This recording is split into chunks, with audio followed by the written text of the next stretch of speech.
All right, good evening, everyone. Going to wait for a few more people to arrive, and it's going to be a packed up show today. So if you're interested in hearing about COVID Hotel and our free trial of communism, this is the right place to be. And I'm also going to be addressing the postcards that we've been receiving. So that's going to be fun, as well as the whole Peel region, the child lockup thing that happened this week. There's a lot around that people are not even aware of. So I know that the Peel District School Board made international news, but a lot of people don't realize it's all of Ontario. It's not just one school district, and I have the email to prove it. So I will be showing that. So anyways, that's going to be a jam-packed show today. And of course, we are on 1940. Is it good? We're making sure everybody's good here.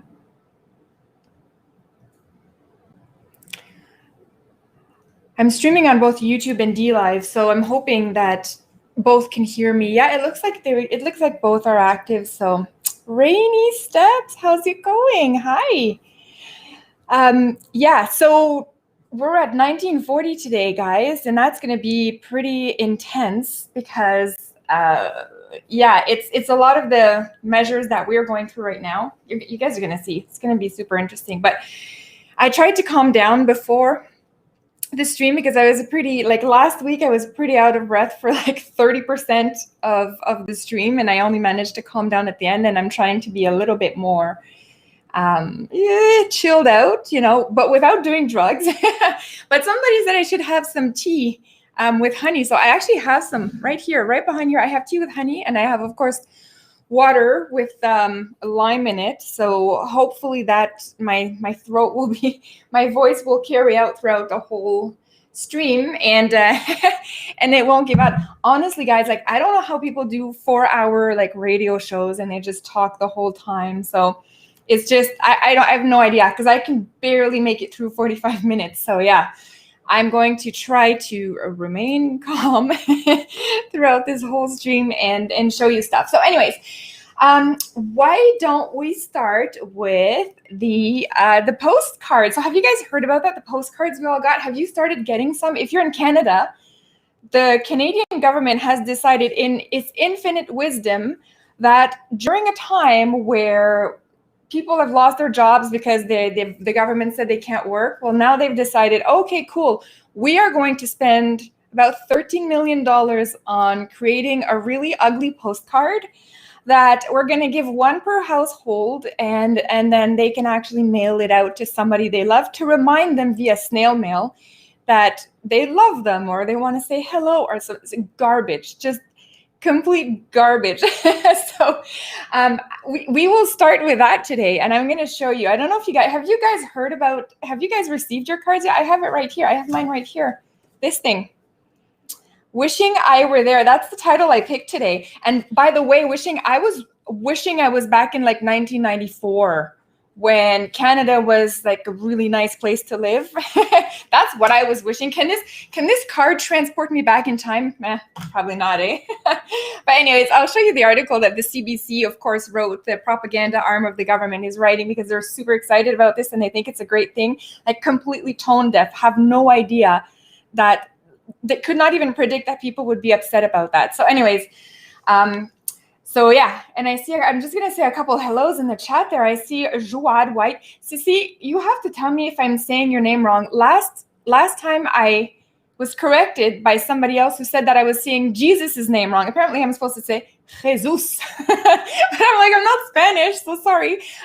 In my world, the J is Je. So anyway, so I was calling him Jesus. Apparently it's supposed to be Jesus. And I'm wondering if for you, Jouad, I'm supposed to call you Huad. I keep getting corrected on these things, and I'm thinking it's I don't mean to mispronounce anything. I'm just trying to call you guys out with a big warm welcome. So anyways, Huad, welcome. Of course, you are a loyal fan. I really appreciate it. Son of Rambo, how's it going? Yo holo ho. That's so cool. Kathy, hello. Jay for freedom. Jay, I hope you're doing well. I haven't heard it from you in a while. Yes, long time no see. I hope you're doing well on your end. I don't know where you landed with your projects. I know we were talking about some stuff, but hope all is well on your end. Robert, how's it going? Davids. UK, Davids. Yeah, UK is not so great, isn't it? But anyways, yeah, so not, did I miss anybody? I missed somebody, didn't I? Kathy, did I say hi to you? I really hope I did. And Derek, I see you in there. Hi, Derek. So yeah, lots of really cool people. Thanks for joining tonight, guys. Okay, let's start with the postcard. I'm going to show you not the postcard. I'm going to show you the article first from the CBC. So of course the CBC would be asked to do this. They're just going to be told, hey, why don't you run this? So here we go, guys. Hold on one sec. There we go. Every household to get prepaid blank postcard courtesy of Canada Post. No, see, this is where you get it wrong. It's courtesy of me, the taxpayer, as well as yourself, the taxpayer. Anybody in Canada who's paying taxes is giving this to you courtesy. So basically, I paid for my own. Actually, they owe me more because they take so many taxes off of us in Canada now that this $1.02 card prepaid postage thing doesn't even cover it. But anyways, they decided super duper good idea. We're going to do this postcard. And by the way, the postcard, like you see it here, right? So this is mine. You guys have all gotten yours. Super ugly, by the way. I'm thinking, like, honestly, did you pay somebody to do this? I really hope it's like some like liberal intern that has no experience that kind of just whipped these up together, because it's super low quality and the design isn't there, and it's just ridiculous. And I hope that they didn't use even more time, because they paid $13 million. That's just for the postage, right? To get 13 million cards out there. But then there's all the production of the card, the printing, all of that we paid for. So it really is much more than 13 million. But in its infinite wisdom, in a pandemic where we're about to hit financial crisis, the time to print a useless card like this is now, says our government. And we want our government to get more power. No, this should be the sign that we're like, whoa, okay, let's take back some of that power, government, because you're overreaching. So, okay, the article, every household gets a prepaid postcard. In an effort to encourage Canadians to keep in touch during the pandemic, Canada Post is sending every household a free postcard to mail to a loved one. So it's so, like, the whole thing is so condescending. It's like as if you couldn't reach out to your own loved ones by yourself. Like you needed Canada Post. Like you couldn't have bought a $1 card yourself and paid the $1 to post it, to mail it in Canada. Like the Canadian government is so overreaching. It's absolutely incredible at this point, because now they're even saying, like, they're suggesting you should mail it to a loved one. I mean, what if I want to mail it to somebody I hate, right? Like, what if I wanted to turn this into hate mail? Right? Is that allowed? Can I do that? Who knows? Who knows anymore? But anyways, I did hear a lot of people are going to mail this to Trudeau. I plan on doing so myself. I will mail this right back to Ottawa with a few thoughts on how this was perhaps a very disgraceful waste of resources during a pandemic. So anyways, so the CBC says, think of everyone that has missed weddings and funerals and birthday celebrations, and we've all missed people and loved ones across the country. This is a spokesperson for Canada Post. Now, why is it that we missed all these weddings and funerals and birthday? It's because the government made draconian measures against us, preventing us from doing that. So anti-travel, anti-visiting households, all of that. That's why we missed it. It's not because we couldn't write. And everybody now in Canada has a cell phone. Like everybody can reach people, or at least you have a landline phone. You can reach somebody. You don't need the government to hand you a postcard to send to a loved one.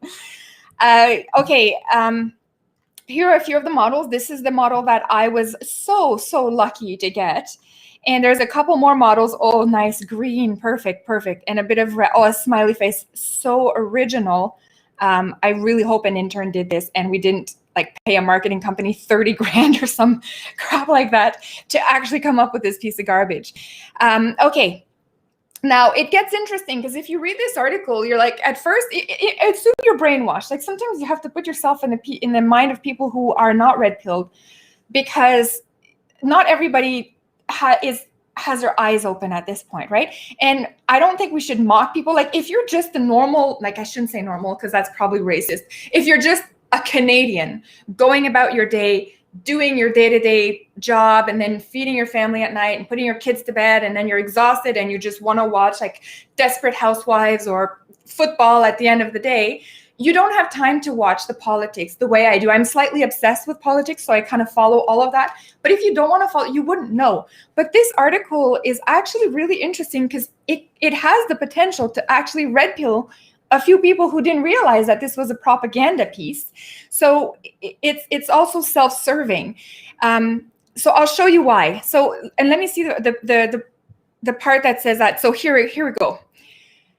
Increase in people reaching out. So the campaign comes at a time when traditional letter has been in steep decline. Now, this isn't new that the traditional letter has been in steep decline.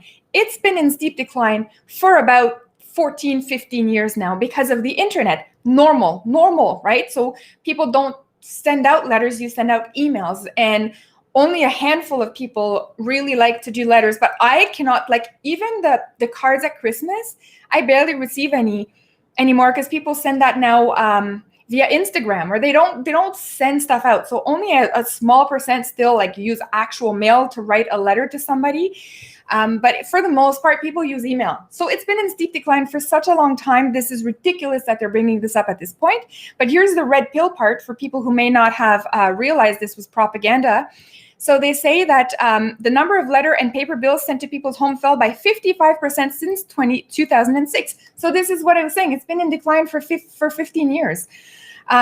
So yet the spokesperson believes the pandemic likely made a dent in that decline, especially over the holiday season. So basically it made it better is what I'm understanding. Like it stopped it a little bit because people were reaching out a little bit more with mail. Maybe that's what I'm understanding. So we've seen an increase in the past year, people wanting to reach out to each other, she said. Over Christmas time, we saw the red and green envelopes going through our operations in high volumes. The global pandemic has posed major challenges to Canada Post, but also resulted in more parcel mails as limits on in-person shopping drove consumers online. Now, not everybody ships via Canada Post. A lot of people use Purolator and what's the other one? Oh my gosh, I can't even think anymore. The other one, UPS. So now they say Canada Post said that explosion in home parcel deliveries was not enough to offset revenue losses caused by a drop in mail. So that means even during a pandemic, when everybody's stuck at home and they're actually ordering online, Canada Post, a government-run organization, can't even compete. They can't keep up. They can't recoup their costs without stealing from the taxpayers. So even in the optimal time for online, for mail and shipping and all that, these fools run by the government can't even manage to compete. If UPS is even like, it's not even UPS. What is Amazon doing? Like we order and we get this guy, like it's like an Intel van. I don't even know who those guys are. They're not UPS and they're not Canada Post and they're not Purolator, but they're just a different one. And they're coming and they deliver same day. So of course, Canada Post is not able to compete because they're run by bureaucrats and they're centralized. It's the definition of what a communist kind of organization would be. It's exactly Canada Post. So in the optimal time, we've given you on a golden platter the best conditions to run delivery of things, and you still can't make it work without stealing from the Canadian taxpayer. So this is where I'm like, yeah, I hope this postcard thing is like a bit of a red pill to more of the people out there. Just the guy who's just watching football and he goes, oh crap, what the heck is this thing? And then he realizes it's a pre-post thing where they say a short note can go a long way. And I'm thinking, this might be the thing that makes people really upset. Like, or even worse, the guy who lost his job, the guy whose restaurant he had to shut down because the government said you can't have anybody in your restaurant during COVID. And he's sitting there, lost his job, barely has an income anymore. His life's work is destroyed. And he gets this stupid thing in the mail that he has to fund with the tax dollars that he paid over the last few years. Absolutely unbelievable. So we'll see how this goes. I really hope it backfires on them. Anybody out there, if you got this letter, do what you want with it, but use it to tell, like, I don't want to tell people what to do, but it would be so fun if people could just use it to either send it to their local politicians with like, like, don't threaten them, please don't threaten them, because I don't want them to say, Julie, far left channel threatens politicians via the free mail that we got, blah, blah, blah. I want people to just use it in a way that would be really in your face government. Like, you think we want this? We don't want this. You have no idea. You all got your jobs, your cushy jobs. Nobody's suffering on your end. And in fact, you're funding yourselves. Oh, this is another thing. Canada Post, who can't make it during a pandemic financially, uses this to finance themselves, because now they've essentially, by stealing our tax dollars and creating this stupid card, they've given themselves a job. So it's like, okay, we're going to take your money so that we can keep going here. And we can now say, oh, look, we're distributing. We're useful, aren't we? Look, we need to distribute these cards across Canada. Oh, goodness. I was so mad when I heard about this. I heard about it 2 days ago. And then, of course, yesterday I got my card in the mail. So yeah, see, I knew I would get all upset again. I just can't help it on these streams. I'm just, yeah, the anger comes out. But I feel good about this because this is like a place where I feel normal. Like when I talk to you guys and I see your stuff in the comments, it makes me feel more normal, because honestly, not a lot of people seem to see this. I'm hoping this issue will get a couple normies up and wake them up. So anyways, oh, I'm getting warm already. Okay. Whew, yeah, right, Faye? Who can't afford a stamp? It's just kind of ridiculous. Fernlyn, hi. Yeah, a bunch of people came in while I was ranting there. Woo! You guys are awesome. Thank you so much for joining tonight, guys. I really appreciate it. I often miss some of the comments, and I don't want to, because that's the whole point of the live chat, is to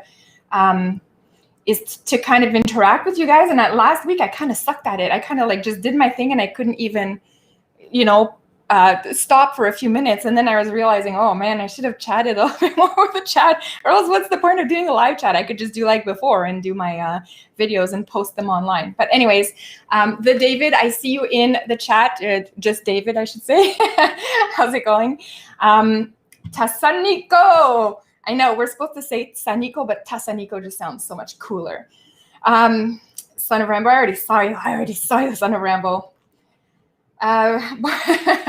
Thought Drifter. Yeah, hi to the DLive crew, hi to the YouTube crew.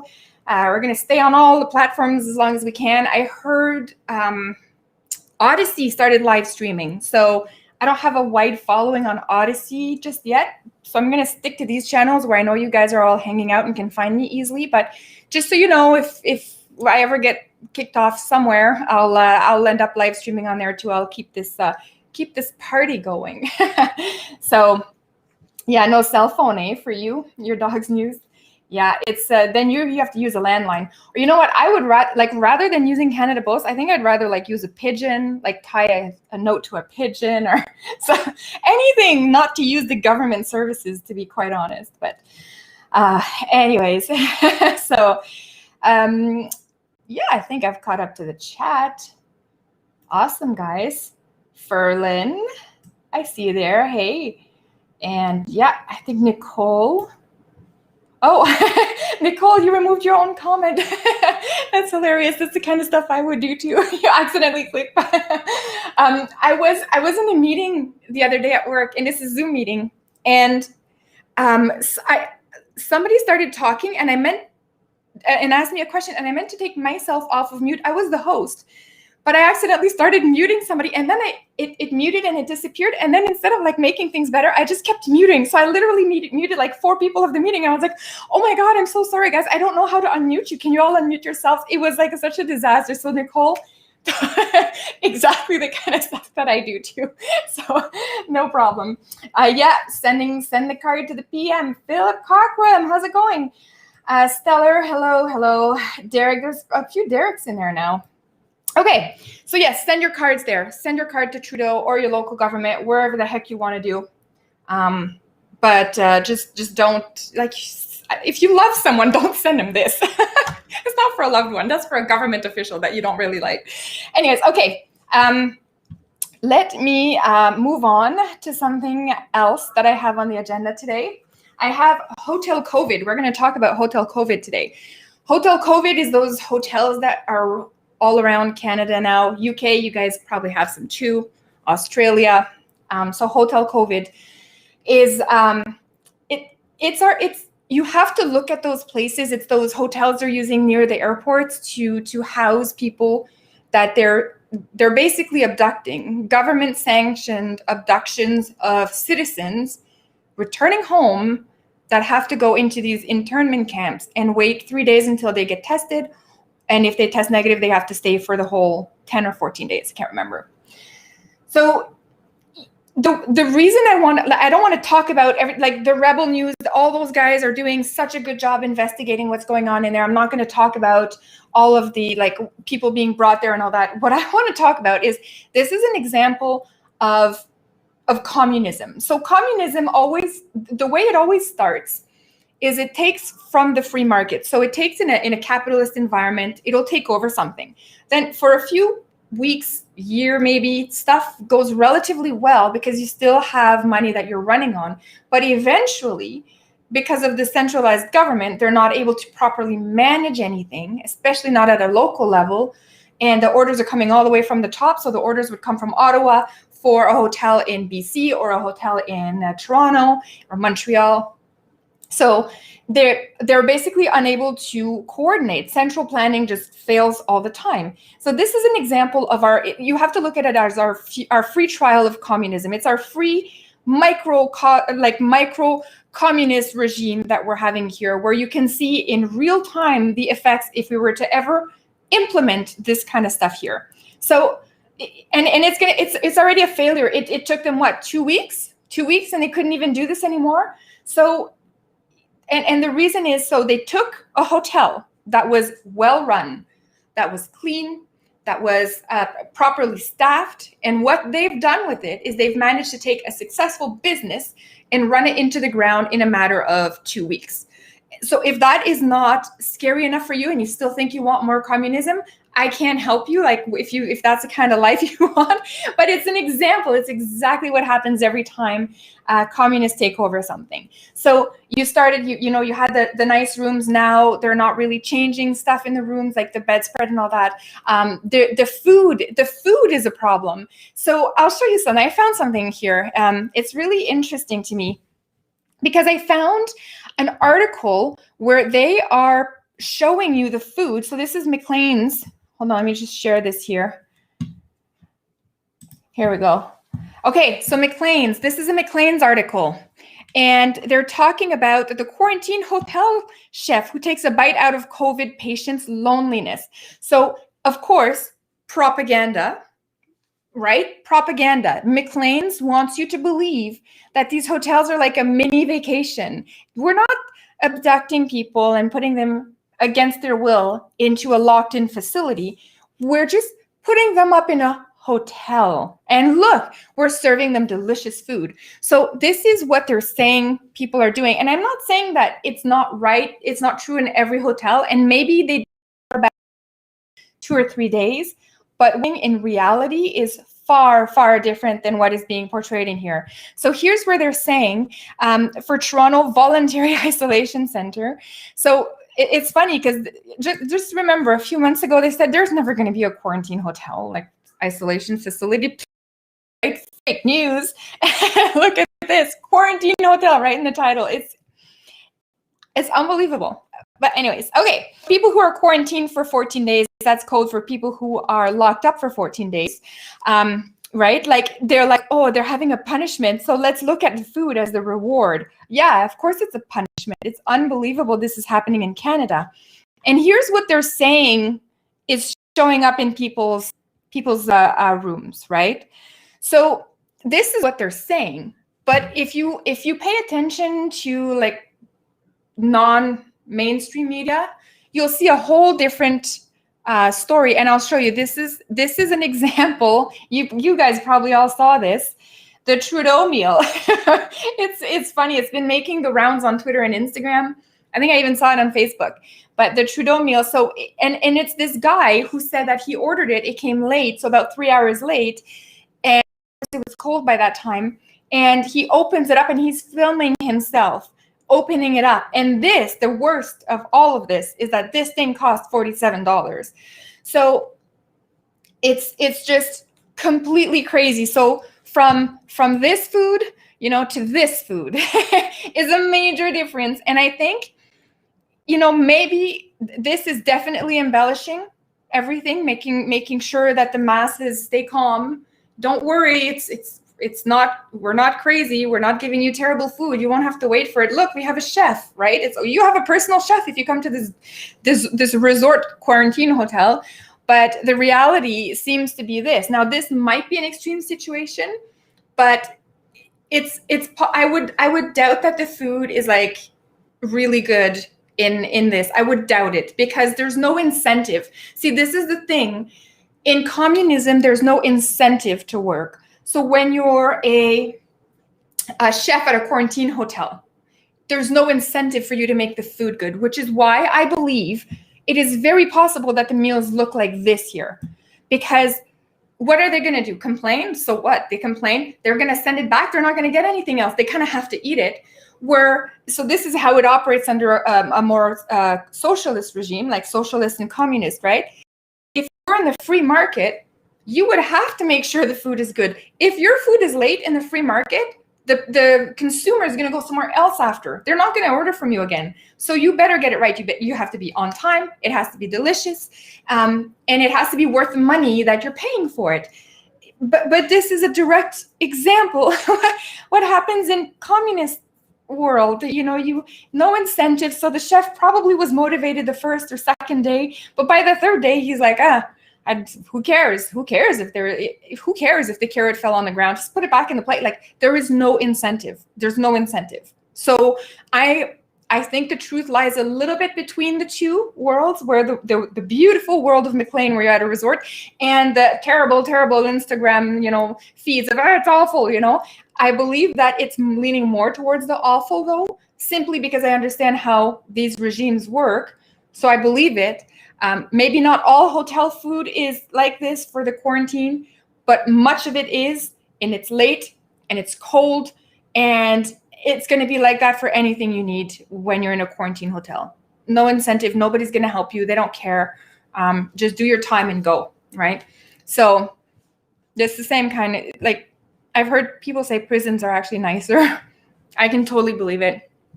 But anyways, okay. I heard these people don't even have water. I guess that's also an example of living in a socialist regime. You actually don't have food and water.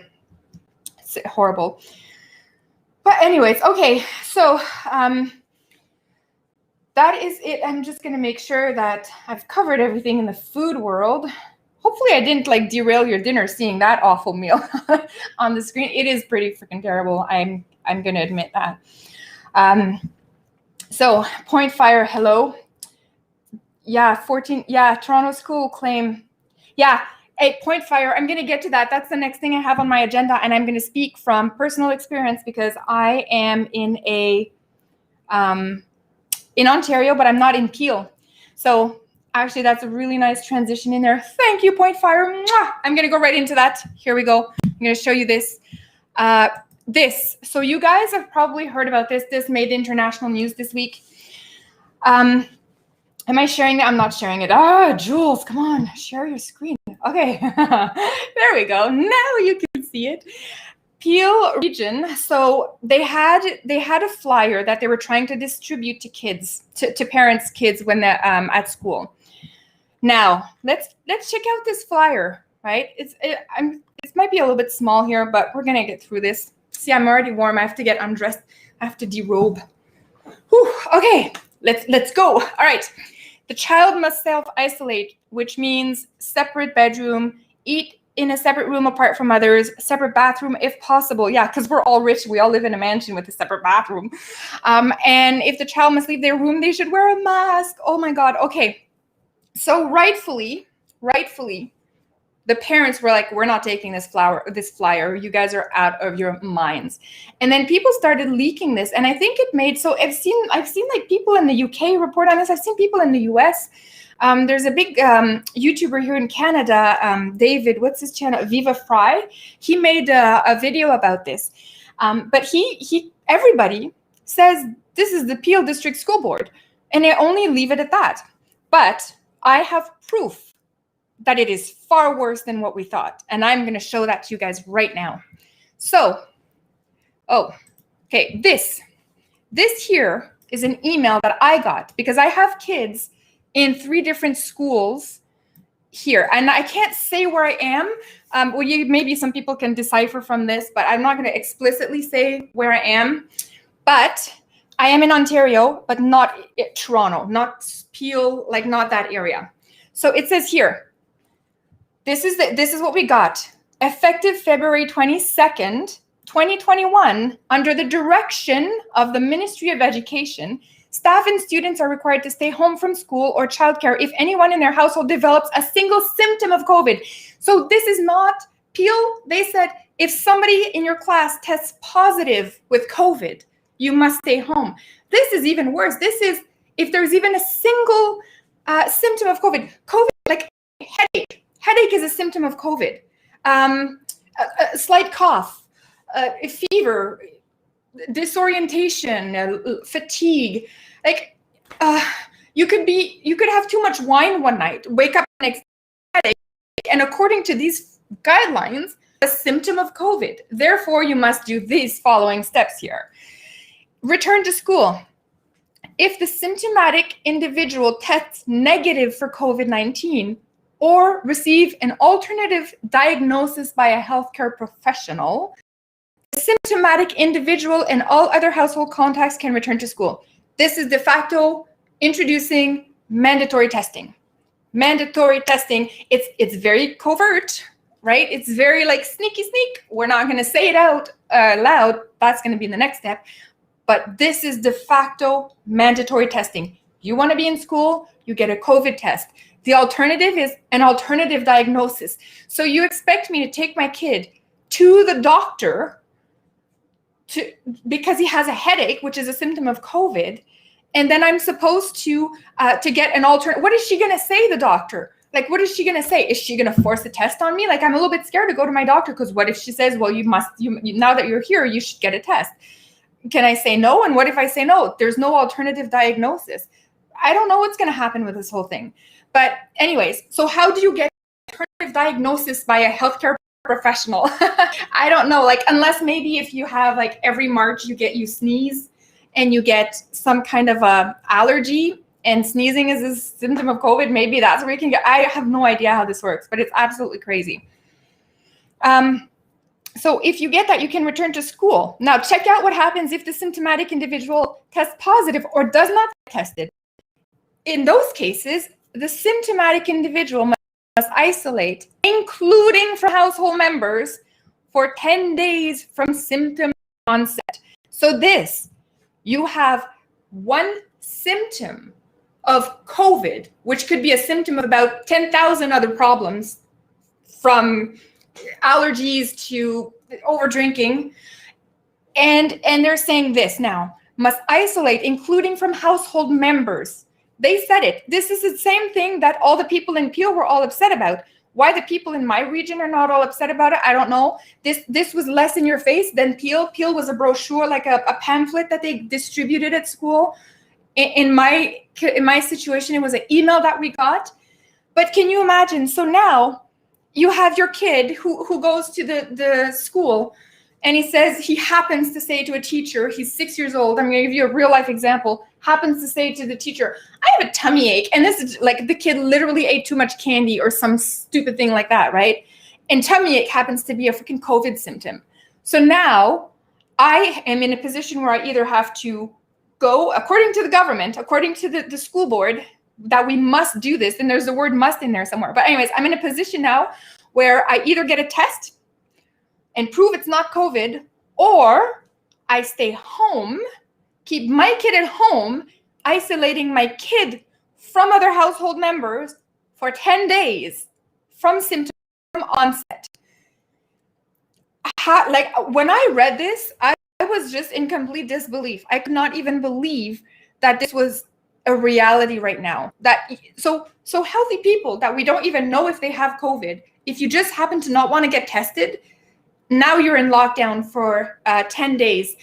Your kid is in lockdown for 10 days. And then it says all other household contacts must isolate for 14 days from their last contact with the symptomatic individual. Now, what is not clear about is it 14 days after the 10 days, making it 24 days? Like, who knows what they mean by this? This is a little bit of a gray zone, but it is absolutely nuts. The government, the ministry, they have lost their freaking minds. And I don't think, like, I look at my kids and I'm like, even if they're sick, like my kids were sick when they were little, they don't get very sick nowadays, but they were like, when they're small and they start daycare and they go to school, they get all the sniffles and they're sick for like 3 months straight, right? They're like sick from like September all the way until November.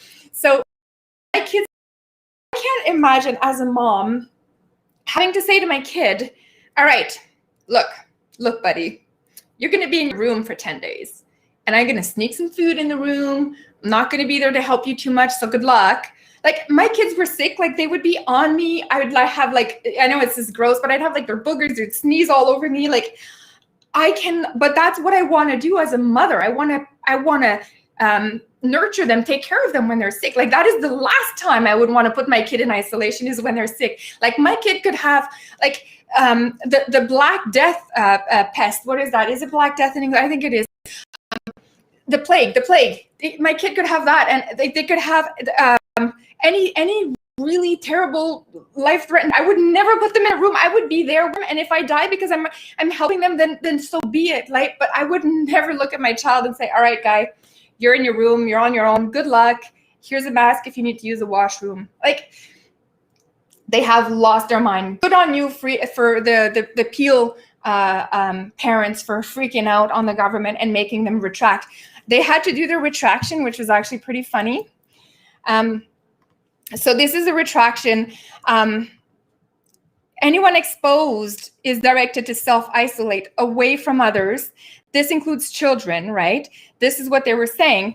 But the reality is, now we know from the message that I received, it's everybody must, right? Here.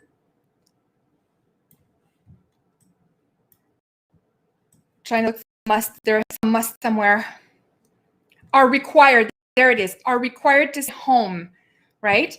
And here, must isolate. There it is. Must. I knew a must in here. The symptomatic individual must isolate. It's not like should isolate, should consider isolation, could isolate if at all possible within realm. No, must isolate. They've lost their freaking minds. This government has lost their minds. If they think parents are going to do this to their kids, maybe some will. Some parents out there are a bit cray-cray and they don't really like their kids. But a lot of us really love our kids, and we would never do this. We would never do this to our kids. Absolutely ridiculous. I can't even believe that this is what we are dealing with now. So there we go. We have proof here that this is far worse than what Peel said. And the fact that when Peel, so here they tried to hide it. They tried to cover it up, saying, oh, no, like it wasn't like, how do they put it in the article here? Mistake. It calls a mistake. See this here? Parents to completely isolate their COVID positive children, a mistake. It was not a mistake. This is a freaking cover up. Like, this makes me so angry because I'm one of the parents that got the email that said your child must isolate. It's not a mistake. This was a deliberate attempt. A whole bunch of people at the higher levels of the government decided this was okay. They trickled it down to each of the school districts, and each school district took that, read it, decided it was okay, and then sent it out. None of them said it was a mistake. Not one person in any of those layers of government decided, you know what, this might be a mistake. They all went along with it. So now it's a mistake. It's not a mistake. You guys deliberately put that out there. You expect people to do that. And I really hope that people out there, parents out there, are not following this. I really hope parents understand COVID is not affecting children. It's not affecting the general population. And to do this to your child, like, it's just, it makes me want to cry. It makes me want to just cry to think that one parent in Ontario listened to this BS from the government, put their child in isolation, and that was like, the poor like, can I give that child a hug? I'll take the COVID. Can I give the child a hug? It just, oh, it breaks my heart beyond anything. So anyways, the rant is epic tonight. No wonder I get out of breath. So anyways, okay. Where am I? What am I doing? Okay. We did all the agenda items. We're good. We're on track, guys. We're good on time. You can see I'm a project manager by job, eh? My day job. Okay. So let's go back to what's happening to our friend Victor here.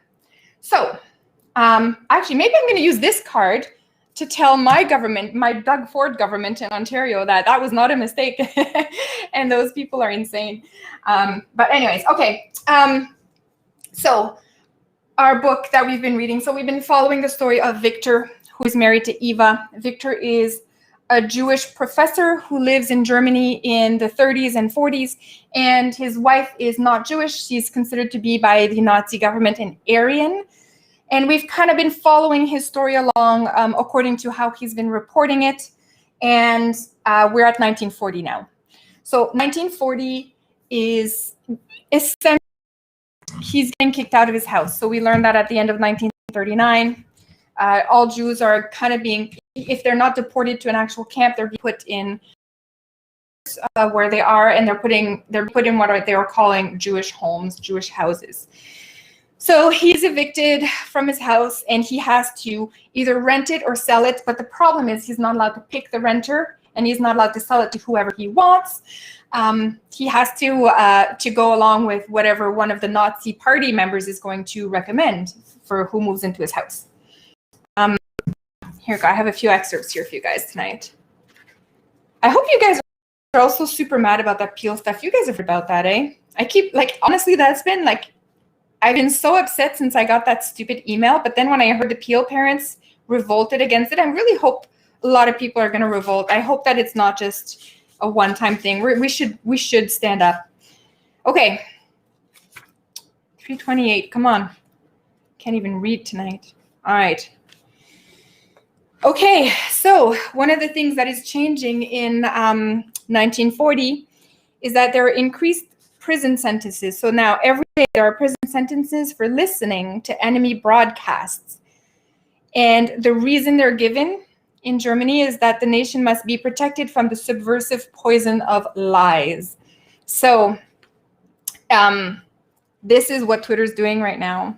It's kind of, and I hate, like, the Nazi parallels are so overdone, and they're mostly used by people on the left, but they, like, kind of randomly call out Nazi without even understanding what a Nazi is and without knowing history. So I'm hoping that you guys don't interpret this that as a, like, I'm comparing everything to Nazism. Like, this is an actual real life example of what the Nazi did. And this is exactly what Twitter's been doing. They've been basically, they're not doing prison sentences, like, that's not that far, but they are giving, like, jail time in Twitter land, if you want, or in Facebook land or Instagram land. They're banning people, or they're putting them in Facebook jail for 10 days for saying something. It's a similar thing. So it's not real jail, but it's a similar thing. So interesting to think about, eh? You can't listen to a broadcast from abroad in Germany, and here they're trying to make sure that we don't listen to broadcasts from people like moi, who are trying to warn you all of what's going on, and people who all over, like, everybody who's deemed conservative. I don't even know what I am anymore. I in some ways I was liberal, and in some ways I'm conservative. I don't know how to define myself, because conservatives, I don't know, like, who knows? I'm not far right. I'm not far left. I'm not a centrist. I think I'm governed mostly by morals, right? So that's the thing, is it's easier to be governed by morals because you can apply them in every circumstance, and you always follow the same guideline. So not like the left, who seems to change the guidelines and all that. But anyways, okay, I'm so all over the place today. There's also prison sentences for metal collection. So if you're like hoarding metal pieces, they're supposed to, like, Germany's at war, so you're supposed to be directing all metal to the government. So lots of reasons to put people in jail that they've decided in the 40s. Now in April, Victor sadly realizes he's still in his house, but not for long. But he realizes that he now can no longer leave Germany. So he suspected it back in 39. And remember last week when we reviewed where he was on the list, he was like, I think it's 56,000, something like that. But now he realizes that he just can't leave. He's stuck there. And here's what he says. Meeting with the immigration advisor of the Jewish community, results less than 0. We see no possibility. You really must get out. American Jewish committees support only observant Jews. So Victor's problem is he's not really a practicing Jew. He's more a practicing Christian, but because his parents were Jewish, according to Nazi law, he's considered Jewish. So this is why. So he's, and it's true that the Americans were really helping the practicing Jews at the time to try to get them out of there. So yeah, he's kind of stuck in a rock and a hard place at this point. In April, he also talks about how there's lots of black market vegetable exchanges going on, and that's something that I really think we could see very quickly here in Canada, especially after our economic collapse, which is coming. But the government would fix a price, so you would have to sell lettuce for something, for X amount of money. But then if you would go to grab it from the farmer would charge you a little bit more than what you could sell it for, kind of an extortion fee, and you had to pay it because you are mandated to have this in your grocery store. If you don't have it and don't for this price, then the government's going to use. So anyways, a lot of strange things, a lot of really terrible things. So these grocery shop owners are taking losses on vegetables because they're being exploited by the farmers while the government's fixing the price on items. So he talks about that a lot. And so there's underground markets for food, black markets for food. So it's really getting crazy there. Once you start to have black market for food, it's you're kind of near the end at that point. Okay, this is tea. So you have to switch to tea. Somebody in the chat last week said I should have like tea with honey. So I actually gave it a try this week to see if it helps me, because I'm already feeling my my throat getting dry here. I'll give it a. It's Earl Grey, in case anybody's like super duper interested. I'm sure you guys are not. But anyways, John, how are you? I see you in there, John. I hope you were here for when I complained about this postcard. John put a comment somewhere, and I saw it on Facebook, and then I received my card the next day, but I had seen that, and I was like, oh, John, this is terrible. So yeah, I'm glad you're able to join the chat today. You're here. Okay. That's enough of the tea. My throat is great. Okay. May 26, 1940, Victor has to move out. So he takes his cat. His cat's name is Michel. We had an episode a few weeks ago where we were talking about the Nazi cats, how the cats literally had to be Nazified to be considered German. But he still has his cat at this point, and he's taking him. So him and his wife with their cat are moving to a Jew house, and the Jew houses were like buildings that you can accommodate multiple families in them. So you would be allocated 1 or 2 rooms depending. So because his wife is non-Jewish, she's Aryan, he got 2 rooms. But often if you're a Jewish family, where all of them considered to be pure Jews, you would get just a room in those Jewish houses. So imagine you pack up your family and 5 of you are living in 1 room. So it's a really sad time. The Jewish people also get called for labor service. So last week or 2 weeks ago, we had that weird tax where the Jews were called to work just because they were Jews. This one, they're doing the same thing here. It's just escalating. It's escalating. And this is the thing. You see, when it starts to escalate, it doesn't take very long, right? Remember September 1939, how quickly things escalated in Germany. Anyways, so hold on, I have this here. So this is what he says. The first thing I found waiting for me here was a letter from the Jewish community. Personal details for the labor service. To all Jews from 16 to 60. If I am enlisted for digging, my heart will be the death of me. Because, yeah, he's almost 60 at this point. So, yeah, another way that they're using the Jews. So later on, you guys will see he's going to be called to snowplow. And we talked about that a little bit. But, yeah, it's really absolutely crazy. A couple more things they're doing to the Jewish people, prohibitions. In the late 30s, the Jewish people who would be going to parks, they used to be able to go to a park, but they would paint, some of the park benches were painted yellow, and that would be like the Jewish park bench. So if you're a Jew, you can sit on that park bench, but you can't sit anywhere else. And they're doing, there's rumors in 1940 that they're going to do, that they can't go in the park at all.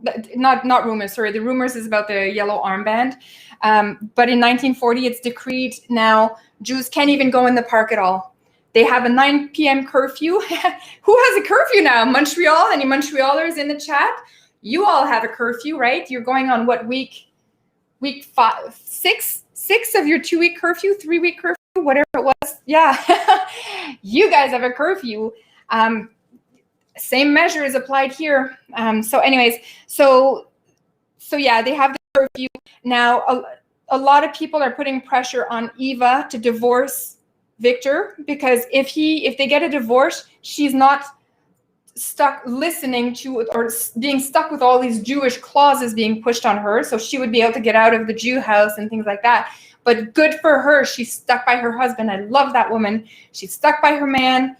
And she was like, no, but there was a lot of pressure to divorce. And of course, if you get divorced, if you're a Jewish person, the only reason you're protected right now, in Victor's case and in a lot of other people's case, is because you're married to an Aryan. And that is what is saving you. If you divorce the Aryan, you're scooted out to a concentration camp. That was a standard process. They also have limited shopping hours. We have limited shopping hours in Ontario too. I think they just lifted some of that for part of the Ontario, but yeah, so limited shopping hours. So they could only go shopping between 3 and 4 p.m. and then 11 and 12 on Saturdays. He talks about how he has to plan out his route. So imagine this. You're a Jew now, 1940. You can't drive a car. You can't afford a taxi because they've taken your money via taxes and fees and everything. They've literally confiscated your actual cash and gold. So you can't take a taxi. You can't cut through a park to go on your way anywhere. So that means like you have to plan everything. And he does talk about how complicated it is that in the 1 hour that he's allowed to go shopping, you have to go and plan everything so that you can get all of the things that you need done within that hour, or else you're not going to get it. So like if you don't have time to go to get milk in that hour and the curfew is applied, you have to go back home, no milk. And they had to go, like we have to remember, like a lot of us now have like 2 fridges. Sometimes you have a freezer in the basement. And it's easy for us to kind of buy enough food. But the German tradition, the European mindset is more, you go shopping every 2 or 3 days. So you don't have a huge fridge. You don't have, a lot of stuff on hand. You have some things, but for the most part, you go out every few days. And imagine in this scenario, this poor guy, like this is a lot of Jews in Germany, they're stuck and they can't do this. So anyways, very, very sad, very sad. August is when he talks about the rumors circulating that the Jews are going to get armbands. So they want to put like factory workers, Jews have in the factories already have this, but putting a yellow armband on everybody that's a Jew so that you could easily recognize them in the street. So at this point, they're only saying it's a rumor. So it always makes me sad when people, when I and other people, we come on here, we try to alert people of what's going on, and people kind of go, oh, you're so dramatic, so trying to fear monger. Like, and I'm thinking, I'm fear mongering. What did the government do with COVID? I'm telling you, it's not as bad. But anyways, because these rumors, they always have like an ounce of truth in them. And if you think back, they had rumors about concentration camps. We didn't even hear about a concentration camp in this entire book until 1940. We know they started a little bit before that. They started in the mid-30s, but we didn't hear about it. He didn't, because he heard rumors, but he wasn't really sure about if he should write about it or not. And the same thing for the armband. We all know it's going to come true, and it's going to be, they're going to land on the star, right? That's what they're going to do. They're also in August, the Nazis went around and they confiscated all Jewish sewing machines and all Jewish typewriters. And in September, this is not just the Jews, everybody in Berlin in September 1940, every night you're going down to your cellar and you're waiting down there the whole night because of all the bombs that are dropping all over you. So pretty scary times. One of the things that's really important in that year is he talks about the contradictions that are often expressed by Germans. So he gets really mad that people say they want, they're like, Germans are going around saying, Hitler's kind of a disgrace, he shouldn't be doing this to Germany. But then they go and they say, I want Germany to win the war. Like, Germany needs to win the war. And it really makes him mad, because by that point in 1940, Germany is Hitler and Hitler is Germany. Germany has literally adopted all of Hitler's ideology by that point. They're all in it. Everybody is pretty much Nazified at that point, except for the underground resistances. So you can't separate the two. You can't say, I want Germany to win the war, but I want Hitler gone. If you wanted to do that, actually what you would have to do, you would have to get into a DeLorean, and you'd have to program in 1932, and then hope that the flux capacitor is strong enough to take you back there. And that's how you could say, I want Germany to win. You can bring out the nationalism. But by 1940, you can't bring out the nationalism without Hitler. Hitler is Germany. So I think this is what drives him crazy during this whole thing, is that he's like, how can you say these things, right? How can you not see that Germany is Hitler? In October, there's house arrests now. So from 8 p.m. And what he says is they weren't aware that the curfew had moved from 9 p.m. to 8 p.m. So they moved, the Nazis said, okay, now it's 8 p.m. And they started putting police checkpoints everywhere.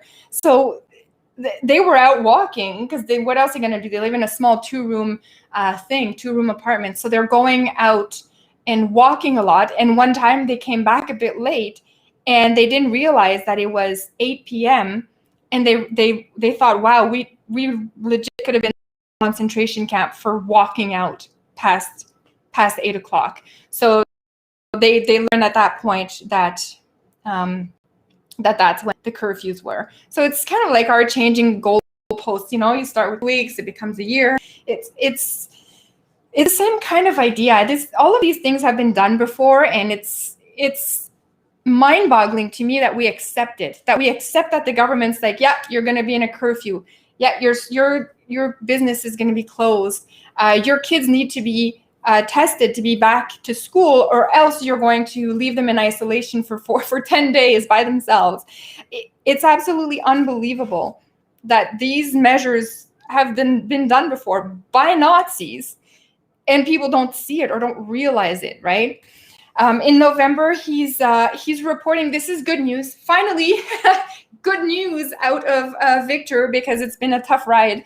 But he says that now, in November 1940, he's noticing more and more people are not saying, how they would salute each other with the Heil Hitler. Now people are starting to say good morning or good afternoon instead of saying Heil Hitler. So that's bringing a little bit of joy to him. He's saying maybe people are seeing what's going on. Maybe the Germans aren't lost after all. So a little teeny, when you're in such disarray, it really helps to take any little piece of good news. And that's what I think we should do. Like when we look at this COVID nonsense, like one of the really positive things that I really enjoy doing is coming on and doing these streams, even though like half of it is super depressing, but I try to deliver it so that we can deliver the message in a way that we can absorb it and relate to it and understand, and more from a human approach than a strictly political military approach.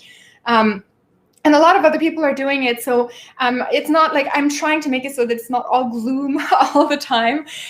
So hopefully, for me, this helps a lot, because I feel, like I said at the start, I feel a lot more normal when I talk to you guys.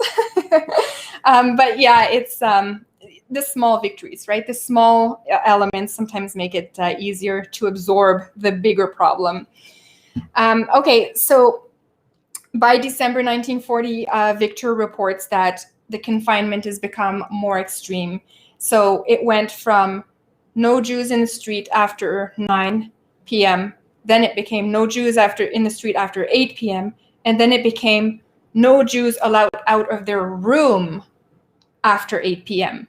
So you couldn't even be in, like if you were in these Jewish houses, they had like these communal kitchens and hallways. You couldn't be in the hallway. You couldn't be in the stairs of your front porch. You couldn't be in the kitchen. You had to be confined to your room. So it's essentially the lockdown. And isn't that funny? I don't mean that haha funny. I mean the sarcastically funny that the government now said that we need to confine our kids to their room alone if they have one symptom of COVID and they are not tested. Same thing, but different context. Anyways, okay. I feel like I'm always yelling. I hope I don't come off as yelling. I never listen to myself on camera because I'm like, I find, anyways, you would understand that. But a lot of people don't like hearing their voice and stuff, so I don't listen to these podcasts after I throw them out in the universe.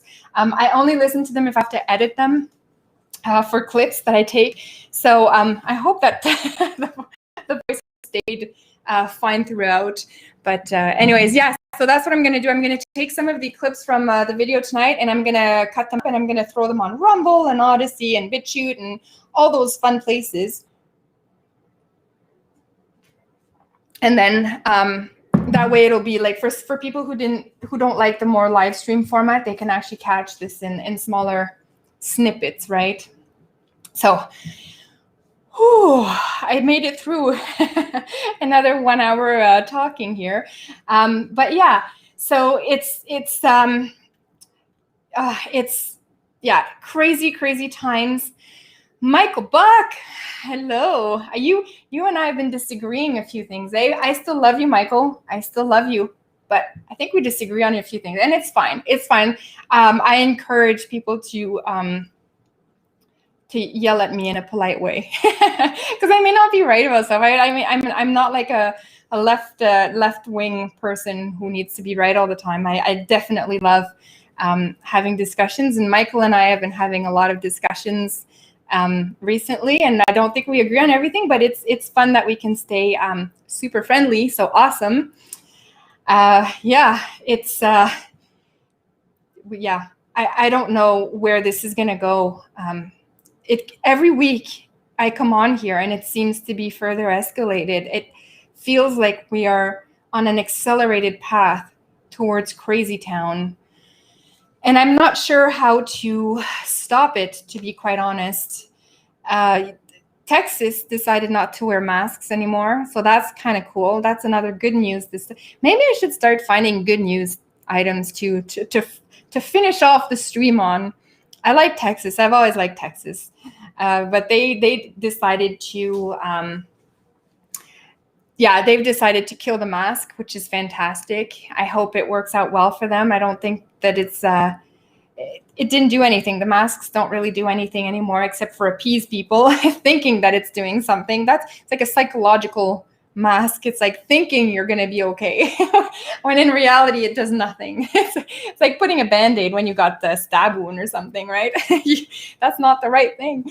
Anyways, but yeah, so maybe I'll try to find some more positive things. But yeah, it was pretty crazy this week. It keeps escalating, and I'm not sure how much more we're going to take. I don't know why Montreal isn't totally rebelling right now. against the lockdown, the curfew. It's completely insane. And people are getting arrested in Montreal for being outside after the curfew. Not good. I don't know what it's going to take in Ontario. Peel rebelled. Peel region parents rebelled, which was fantastic. But I don't know what's going to take. My region, we haven't rebelled. People seem to be totally cool with doing the whole put your kid in your room thing. I haven't heard much of it. And everybody, when I go to drop my kid off at school, everybody except for one family is wearing a mask. Absolutely everybody. And I'm thinking, guys, it's been, what, 6 months now? Maybe a bit more than that, about 9 months since they made the mask mandatory here in Ontario. And you guys are still wearing it. Like, dude, I don't know what it's going to take. But anyways, we shall see. We shall see next week. So guys, next week, 1941, that means this part 1 is going to be completed. We have done 1 book. Yay, us. And then we're going to go into the next book, which I told you guys I read the second one first. So I already know the plot line. I didn't realize that there was a first version until 1941. I thought he started recording his diary in 1942 until I found out, oops, I read part 2 first. But anyway, so yeah, we will catch up on 1941, the last chapter of this book, where it gets even crazier, especially for his poor cat Musho, and yeah, and in Germany in general, and France and Holland and all those guys. Like it's basically a shit show at this point, and pretty soon the Americans going to be joining in, and yeah, it's escalating, and it's got a few more years of this crap that they have to go through. So anyways, thank you so much, everyone, for joining tonight. It was really fun. I hope to see you guys all here next week, and have a good week until then. Love you all. Mwah. Kisses to everybody, and see you in the next one.